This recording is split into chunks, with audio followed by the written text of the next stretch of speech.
Benim yaşım şibet okuyor. Kiz basar. Onun ülken ağaçlığı var. O Astana'da muzeyde. Muzeydedir ya. Керемет балалар. Ne kim koyat сұрақты? Ayıp. Hoş geldiniz Bakşar'a. Tuvaletiniz ağacı. Salamat ba. Geliniz basayım selamlarınız. Сұрағыңды қояғын. Әже siz қайоқтан бері іс жасайсыз. Ал үйіп тыңдаймыз. Мен енді істі Тыңдаймыз енді әже. күннен жасадым.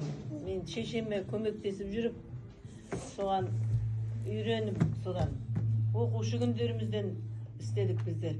Біздің заманымызда істі қыз бала іс істеу керек деп қыз балаларға іс үйретеді кішкентай күннен. Сол шешелеріміз біздің уақытымызда іс істейді олар.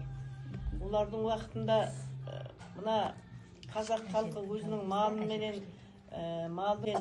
соларменен күн көріп өмір сүрген ғой. Ол уақыттарда завод фабрика жоқ, өндіріс жоқ. Қазақ өзінің малыменен күнелткен.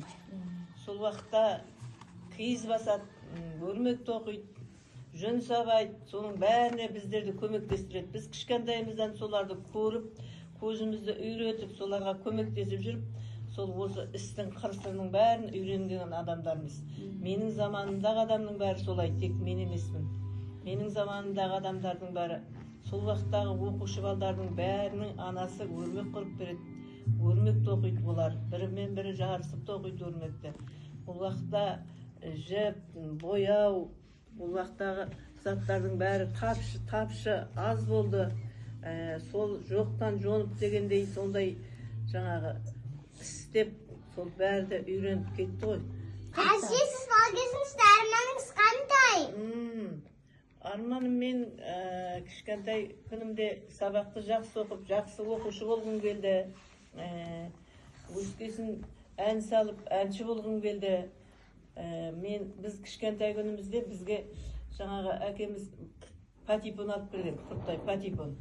Патипон деген бар бұл уақытта. Бүйтіп қолымен бұрап отырып, тағып, бүйтіп қойып, нететін. Дөңгелек табағы бар бетінде.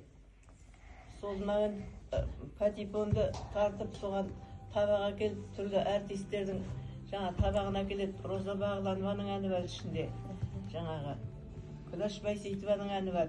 Сонда соларды тыңдап, мен құрттайымнан сол оқуға, классқа бармай тұрған уақытымда сондайды тыңдап, Жұмыс шаршағанда қолыңыз шаршамай ма? қолым шаршамайды менің. Адам өзіңнің сүйсініп істеп жатқан затың адамға қуат береді. Сондықтан сен шаршамайсың. Сол затты бітіргенше асық болып, сол затыңды істеп, сосын барып тындырғаннан кейін барып демаласың, істеп болғаннан кейін. Қалыңсы саусағы үйретсін. Үйретем қазір. Деген қасиетті құрал. Бұл қамшыны ертеде өріп, осыны өзі жасайтын адамдар шеберлер болған.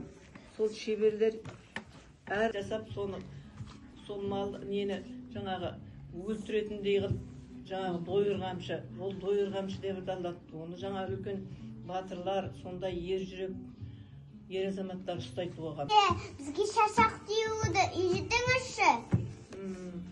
Шашақ дегенді үйретем. Шашақ деген бұрынғы уақыттарда шашақты малдың жүнінен иіріп жасайды. Бұл уақыттарда моншақ болған жоқ. Бұлай жасайды шашақтарды. Түйіп, сол үйге сәндік үшін жасайды. Шашақ әр уақытта көрнекті бұлай әшекей құрал есебінде пайдаланылатын зат. Мысалы, үйдің ішіне, ағаш үйдің ішіне, балдардың бесігіне байлайды, оны ырымға шашақты. Жаңа тұмса түйе туып атқанда шашақты жасап, соның тұмсығына іледі. Жаңа бәле-бәтерден аман болсын деп, тұмса түйелердің.